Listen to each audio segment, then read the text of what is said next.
अस्सलाम वालेकुम वरहमतुल्लाह। Welcome to my channel to learn Excel. As you know, हमने अभी ही रिसेंटली एक सीरीज का आगाज किया है, एक्सेल की सीरीज का। In this series we are going to cover the Excel from basic to advance level, और आज हम फोर्थ लेक्चर रिकॉर्ड करने जा रहे हैं।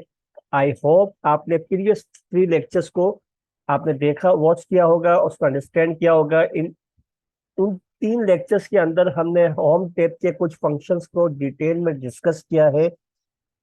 मैक्सिमम 15 to 20 मिनट्स की मैं एक वीडियो रिकॉर्ड करता हूँ, सो दैट अगर आप इसको सीखना चाहते हैं तो सिर्फ 20 मिनट्स की वीडियोस आप देखकर इसकी अंडरस्टैंडिंग आप इजीली ले सकते हैं और इसको प्रैक्टिस कर सकते हैं।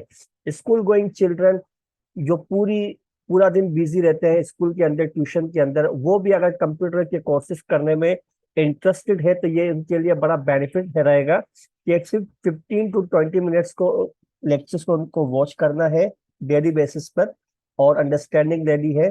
I will assure you at the end of this series you will be smart in Excel, क्योंकि इस सीरीज के अंदर मैं इंशाल्लाह कोई पूरी कोशिश करूंगा कि एक्सेल को from beginning to advance level complete इसको मैं एक्सप्लोर करूं।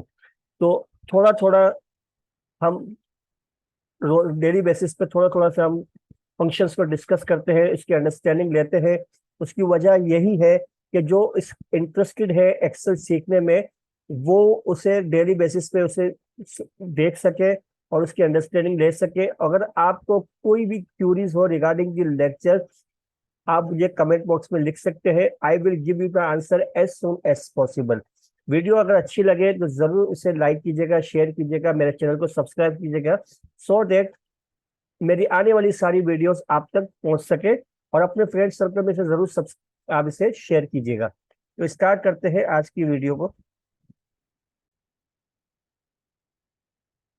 प्रीवियस लेक्चर्स के अंदर हमने फॉन्ट फंक्शंस को कवर किया था, अलाइनमेंट को कवर किया था, नंबर्स को भी कवर किया था, और कंडीशनल फॉर्मेटिंग के इनिशियल लेवल पर जो कंडीशनल फॉर्मेटिंग के फंक्शंस है उन्हें हमने डिस्कस किया था। फॉर्मेट एज टेबल को भी हम डिस्कस कर चुके हैं, स्टाइल्स को भी डिस्कस कर चुके हैं। इन फंक्शंस की अंडरस्टैंडिंग लेने के लिए मेरी प्रीवियस 3 लेक्चर्स जो मेरे चैनल पे अवेलेबल है, आप उनको गो थ्रू कर सकते हैं। उनका लिंक मैं आई बटन पे भी आपको दे देता हूँ, so that you can easily get the access over there. Okay, आज हम स्टार्ट करेंगे इंसर्ट, डिलीट, फॉर्मेट। ये 3 फंक्शंस को हम आज थोरोली डिस्कस करेंगे। तो क्या होता है इंसर्ट? बेसिकली आप पर्टिकुलर किसी भी सेल पे काम कर रहे हैं, जैसे मैंने यहाँ पर अपना नाम लिखा। अब मुझे यहाँ पर बेसिकली, और यहाँ मैंने उस अपने एक और नाम लिख दिया मैंने।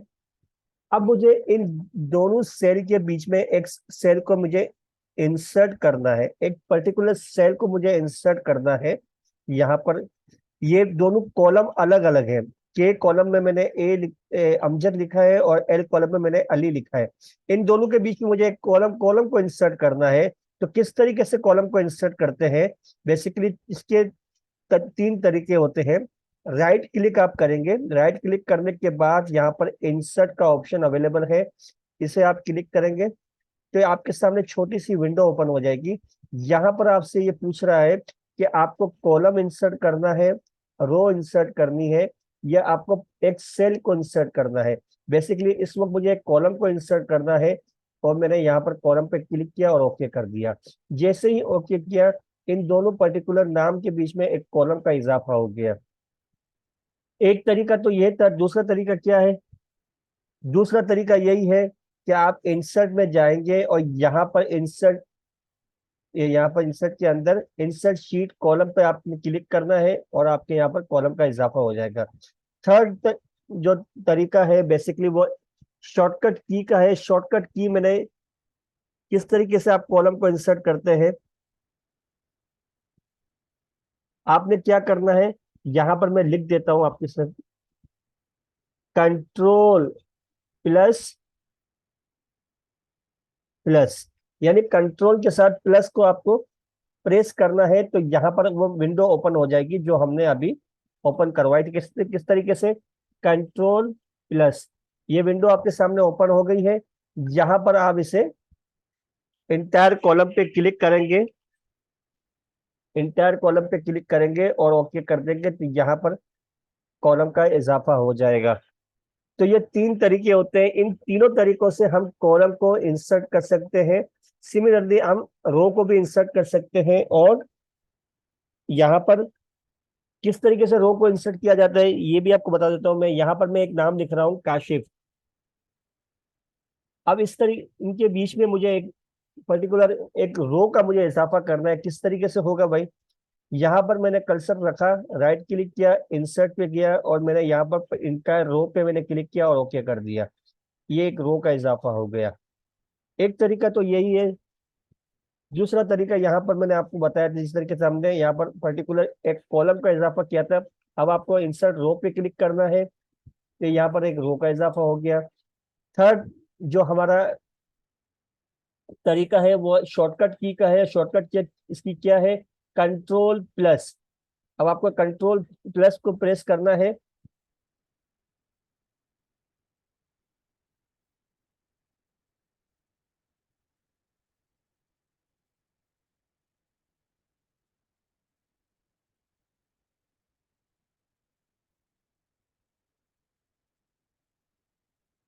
अब आपको कंट्रोल प्लस को प्रेस करना है। किस तरीके से? ये प्रेस करने के बाद आपने यहाँ पर पहले आपको कर्सर कहाँ रखना है, मैं पर्टिकुलर इस रो को खत्म कर देता हूँ। अब यहाँ पर आपने कर्सर रखा और आपने कंट्रोल प्लस को किया और रो पे आपने क्लिक करके आपने एक रो का इजाफा कर लिया इस तरीके से। अब मुझे यहाँ पर आपको बताना है कि हमें पर्टिकुलर एक सेल का इजाफा किस तरीके से करते हैं। सेल का इजाफा किस तरीके से करते हैं? यहाँ पर देखें, यहाँ मैं कुछ एक नाम लिख रहा हूँ।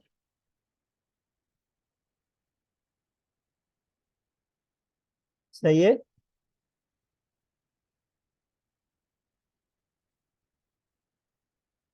अब मुझे यहाँ पर एक सेल का इजाफा करना है। सेल का इजाफा किस तरीके से करूंगा मैं? इंसर्ट सेल पे मैंने क्लिक किया और इसने कहा शिफ्ट सेल्स डाउन, यानी इस पर्टिकुलर जिस अमजद जहां पर आपने लिखा हुआ है वो उसे नीचे लेकर आ जाएगा। मैंने ओके किया, ये देखो अमजद नीचे आ गया। इट मींस पर्टिकुलर यहाँ पर एक सेल को इसने आपके आपके सामने इसने इजाफा कर दिया। आपका जो नाम लिखा हुआ था बट इस सेल में उसने इस सेल को डाउन कर दिया और यहाँ पर एक सेल का इजाफा हो गया। सिमिलरली दूसरा तरीका जो आपको मैंने बताया था कि आप क्या कर सकते हैं, राइट क्लिक करके इंसर्ट में जाकर यहाँ पर अब मैं शिफ्ट सेल राइट में अभी नहीं करूंगा, राइट नहीं कर सकता मैं अभी। फिलहाल फिलहाल मैं इसे डाउन पे रहने देता हूँ और ओके कर देता हूँ। राइट मीन्स इस सेल को यहाँ ले जाएगा, इस पर्टिकुलर नाम को यहाँ शिफ्ट कर देगा, एक सेल का इजाफा हो जाएगा। सही है। वो आप प्रैक्टिस में जरूर कीजिएगा। अच्छा, अब थर्ड वे जो है इसकी है वही हमारे पास जो है कंट्रोल सी, जो मैंने आपको इसकी शॉर्टकट की बताई है। और यहाँ पर पर्टिकुलर आपने क्योंकि अब मेरा जो भी कर्सर है वो शॉर्टकट की के ऊपर है, मैंने यहाँ डाउन पे क्लिक किया और ओके कर दिया तो ये देखा यहाँ पर एक सेल का इजाफा हो गया। अच्छा, अब जो अब इस फंक्शन के अंदर एक चीज और हमारे पास है, इंसर्ट शीट। शीट का मुझे इजाफा करना है तो उसके भी तीन तरीके मेरे पास अवेलेबल है। एक तो ये है कि मैं यहाँ पर क्लिक करके भी मैं शीट का इजाफा कर सकता हूँ, जैसे मैंने यहाँ प्रेस करना है एक पर्टिकुलर शीट का इजाफा हो गया। सही है। और तरीका कौन सा है? और दूसरा तरीका हमारे पास ये है कि मैं यहाँ से क्लिक करूंगा,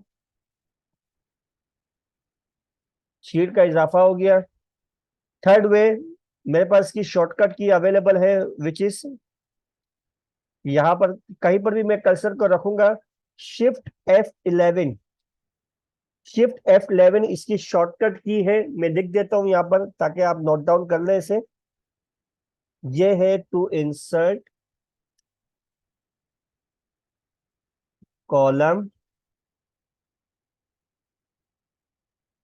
रो सेल। ओके। और सेकंड जो मेरे पास शॉर्टकट की है विच इज कंट्रोल नहीं, Shift+F11। ओके। ये किसके लिए है भाई? ये बेसिकली है to insert new sheet. Sheet ये शीट को इंसर्ट करने के लिए हम ये शॉर्टकट की यूज करते हैं। अच्छा, इसके अलावा अब हमें क्या सीखना है, डिलीट के फंक्शंस क्या होते हैं। डिलीट के फंक्शंस क्या होते हैं बेसिकली ये हमें बताना है।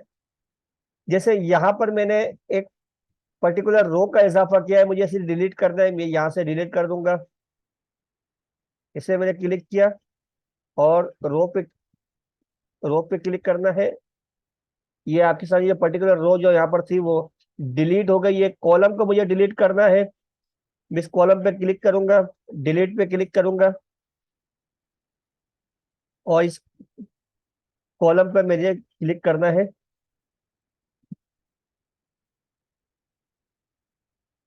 एक मिनट। तो ये पर्टिकुलर कॉलम भी आपका डिलीट हो गया। सिमिलरली अगर मुझे शीट को मुझे डिलीट करना है, तो शीट जिस शीट पे मैं अवेलेबल हूं, जैसे ये बिल्कुल ब्लैंक शीट है, मैं यहां से इसको प्रेस कर दूंगा। ये पर्टिकुलर शीट आपकी जो ब्लैंक थी वो डिलीट हो गई है। एक और तरीका क्या है, कोई तरीका ये है कि इसमें राइट क्लिक करूंगा, राइट क्लिक करके यहाँ से भी डिलीट का ऑप्शन मेरे पास आता है, यहाँ से मैंने इसको डिलीट कर दिया। और शॉर्टकट की मैं आपको इसकी बताता हूं, to remove particular column, row and cell. इसकी शॉर्टकट की क्या होगी, कंट्रोल प्लस माइनस। आप कंट्रोल के साथ माइनस को प्रेस करेंगे, जैसे मैं यहाँ पर एक कॉलम का इजाफा कर रहा हूं आपके सामने।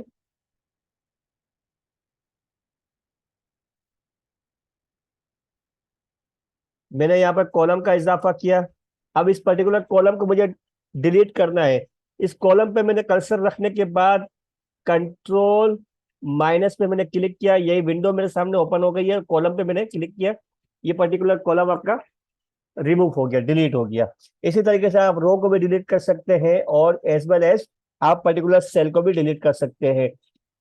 शीट को किस तरीके से डिलीट करते हैं वो तरीका मैंने आपको बता दिया है। आप यहाँ से भी डिलीट कर सकते हैं और यहाँ राइट क्लिक करके इसके फंक्शंस में भी अवेलेबल है डिलीट का ऑप्शन, यहाँ से भी आप डिलीट कर सकते हैं। शीट को रीनेम करना है तो आप रीनेम यहाँ से कर सकते हैं। जैसे पर्टिकुलर शीट का मैं नाम रख रहा हूँ अपना अमजद, इसको भी आप कर सकते हैं, इस तरीके से रीनेम कर सकते हैं यहाँ पर। अब मेरे पास ऑप्शन अवेलेबल है विच इज फॉर्मेट का ऑप्शन है। फॉर्मेट के अंदर क्या क्या हम कर सकते हैं इसके बारे में डिस्कस करते हैं थोड़ा सा।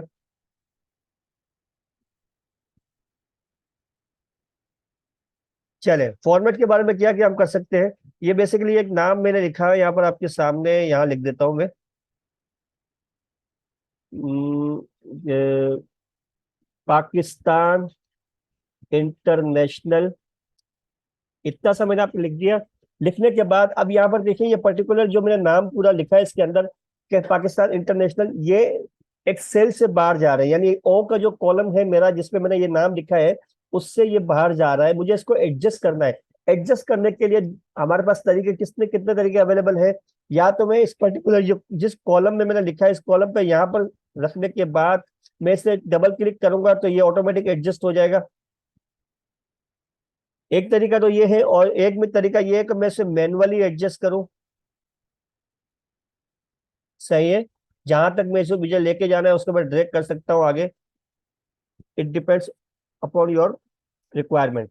फिर थर्ड जो तरीका हमारे पास अवेलेबल है विच इज, आप क्या करेंगे, आप फॉर्मेट में जाएंगे। फॉर्मेट में जाने के बाद यहाँ पर क्योंकि कॉलम की बात हो रही है, आप column auto fit column with पे आप क्लिक करेंगे, तब भी ये आपके सामने एडजस्ट हो जाएगा। जितना भी आपने इसके अंदर कैरेक्टर आपने लिखा हुआ होगा, जो भी टेक्स्ट आपने लिखा हुआ होगा, उस टेक्स्ट की लेंथ के अकॉर्डिंग वो उसको एडजस्ट कर लेगा।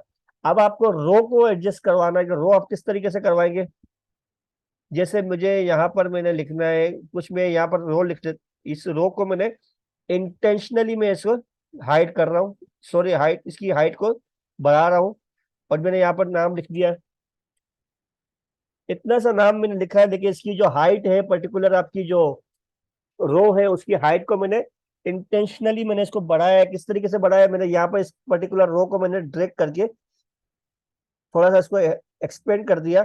अब मुझे इसे एडजस्ट करना है। एडजस्ट करने के लिए क्या करना पड़ेगा, या तो मैं इसे मैनुअली यहाँ इस तरीके से मैं लेके जाऊं और इसको एडजस्ट करूं, तो ये तरीका सही नहीं है। इसके अलावा मेरे पास क्या तरीका मौजूद है, मैं यहाँ जाऊंगा फॉर्मेट सेल पे और मैंने यहाँ पर ऑटो फिट रो हाइट, इसमें क्लिक करना है, ये ऑटो फिट रो हाइट हो, यानी रो आपकी ऑटोमेटिक एडजस्ट हो गई है।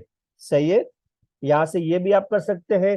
पर्टिकुलर जो आपकी बाय डिफॉल्ट रो की जो हाइट है और कॉलम की जो विड्थ है वो कितनी है मालूम करनी है, तो आप यहाँ पर क्लिक करेंगे रो हाइट, ये बताएगा 15 है। आप इससे बढ़ा भी सकते हैं, जितना आपको बढ़ाना है आप इससे कर सकते हैं 50, और ओके करें।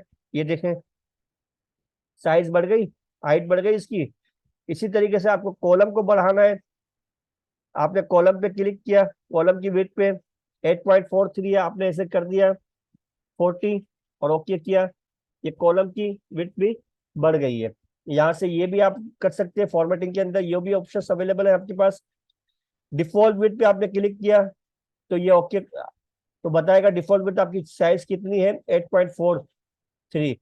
आप 8.43 यहाँ पर लिख दे दोबारा और ओके कर दे। सही है, ये आपकी जो कॉलम की विड्थ है वो बाय डिफॉल्ट जितनी थी उतनी हो गई है। इसी तरीके से आप रो के भी कर सकते हैं। अच्छा, यहाँ पर कुछ टेक्स्ट मैंने लिखा है, इस टेक्स्ट को मुझे हाइड करना है यानी छुपाना है। पर्टिकुलर इस कॉलम के अंदर जो मैंने टेक्स्ट लिखा है, इस पर्टिकुलर कॉलम को मुझे हाइड करना है, तो यहाँ पर क्लिक करूंगा और यहाँ हाइड का ऑप्शन अवेलेबल है मेरे पास। हाइड रो, हाइड कॉलम, हाइड शीट। मैंने कहा फिलहाल तो मुझे कॉलम को हाइड करना है, ओके किया। ये पर्टिकुलर देखा डी के बाद FRIE आपका हाइड हो गया है। अब इसे दोबारा लाने के लिए एक ऑप्शन, तो यहाँ पर इसको आप यहाँ से आप इसे ड्रैग करके भी ला सकते हो। दूसरा ऑप्शन है कि आप यहाँ पर दोबारा जाएंगे फॉर्मेट के अंदर और यहाँ पर आप ऑप्शन अवेलेबल है अनहाइड कॉलम, इसे आपने क्लिक किया तो कॉलम आपके सामने आ गया। तीसरा ऑप्शन जो हमारे पास अवेलेबल है विच इज, आपने यहाँ क्लिक करना है, ये डी के बाद यहाँ रखने के बाद आपने क्लिक करना है यहाँ पर, और यहाँ पर ऑप्शंस आपके पास अवेलेबल यहाँ पर होता है। बेसिकली अभी शो नहीं हो रहा क्योंकि पर्टिकुलर कॉलम ही आपका पूरा हाइड हो गया है। जैसे यहाँ पर मैं इस अमजद को यहाँ पर लिखा हुआ है आपने, मैंने यहाँ पर कर्सर रखा और मैंने राइट क्लिक किया। यहाँ पर भी ऑप्शंस हमारे पास अवेलेबल होते हैं हाइट का, क्योंकि बेसिकली मैं 2016 यूज कर रहा हूँ। आई थिंक 2016 के अंदर ये ऑप्शन यहाँ से हटा दिया गया है, वरना यहाँ पर भी ऑप्शंस अवेलेबल होते हैं 2017। आप 7 में देख सकते हैं या 10 में भी देख सकते हैं, आई थिंक वो ऑप्शन उसमें अवेलेबल है। सही है। तो फॉर्मेट के अंदर 3 से 4 चीजों का आज हमने डिस्कस किया कि हमें रो की हाइट कितनी होती है बाय डिफॉल्ट, रो और ऑटो फिट रो हाइट किस तरीके से होती है, कॉलम की विड्थ कितनी होती है, ऑटो फिट कॉलम विड्थ किस तरीके से यूज किया जाता है, और पर्टिकुलर कॉलम को आपको हाइड करना है, रो को हाइड करना है, या शीट को हाइड करना है तो किस तरीके से हाइड करते हैं। रीनेम का ऑप्शन यहाँ पर भी अवेलेबल है जिस तरीके से हमने किया था। और कल के क्लास के अंदर इंशाल्लाह हम ये सारे move to copy, tape, colour, ये ऑप्शंस को हम डिस्कस करेंगे। तो अगर आप रियली इंटरेस्टेड है to learn Excel from scratch to advance level, तो इस सीरीज के साथ आप बने रहिएगा। इंशाल्लाह इस सीरीज के अंदर एक्सेल को मैं इंशाल्लाह कंप्लीटली एक्सप्लोर करूंगा, और जितने भी फंक्शंस मुझे जो पता है एक्सेल के हवाले से आपके साथ जरूर शेयर करूंगा। आपको वीडियो पसंद आई जरूर इसे लाइक कीजिएगा, अपने फ्रेंड सर्कल में इसको शेयर कीजिएगा, और मेरे चैनल को सब्सक्राइब कीजिएगा। अपना बहुत बहुत ख्याल रखिएगा। मिलते हैं नेक्स्ट लेक्चर में। टिल देन अल्लाह हाफिज।